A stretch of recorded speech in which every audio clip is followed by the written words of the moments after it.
All right, so I'm here with a crossover to base drill. So this is a baseline crossover move drill that we teach here. This is for a scenario where a defender must cover more ground than a side shuffle would allow them to, but they still need to keep their field of vision, their shoulders facing the action, so they have the option to continue to mark the play and change direction. So I'm going to show you the thing in full speed. We've got some good reps here that Drew's done. We've got some reps that aren't so good that Drew's done. I'm going to kind of break it down for you guys, and hopefully you'll be able to make good use of this stuff. So first thing going to happen here is full speed. All right, there's a couple here. Relax, relax, relax. Cool. All right, and a couple more. My nickname for Drew is Ready, Fire, Aim. As you can see, he's very, very eager to jump into the next rep.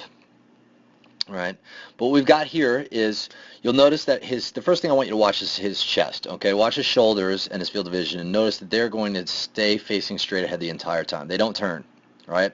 But what you'll notice happen is his hips do change direction, right? And Drew is able to cover a really good amount of ground here, right? And recover to base, right? So again, on the way back, and we found something that actually we picked up in the weight room that is actually, he has a lack of hip mobility on one side, and his inner thigh does not work as well on one of his legs than the other. So you'll notice he struggles a little bit coming back the same way to have it look quite as crisp.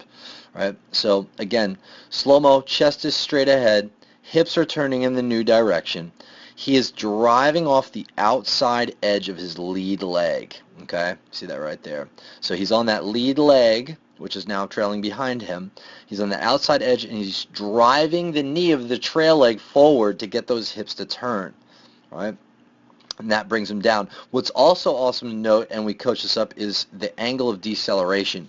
You'll notice Drew really knows how to, what we would call, find the angle, where the foot is getting out on the other side or the center of mass, so he can apply the right amount of force to decelerate himself. Right? So let's clear that. We've got him coming back the other way. There's the first couple reps. Okay, then we'll show you the next couple reps he's got up. All right, a little hasty here. He is quite explosive, though, so we'll notice here again, second rep, and he really nails this one. He gets down into his athletic base position, his back's flat, butt's back, knees bent, and now he's going to really drive off with that. Watch, the lead leg is driving, the trail knee is thrusting across, the chest is facing straight ahead, and now you'll see on this one he gets really, really good extension out of this leg here, okay, and that's why he's able to generate so much power and get himself over. So he covers a lot of ground quickly, able to decelerate. Again, finding the angle of deceleration. Some kids naturally know how to do that. Some kids don't. We have to coach that up every once in a while. But so what we have him ultimately doing is doing a crossover move, landing back in that base or athletic position to restabilize so he can continue to change direction there.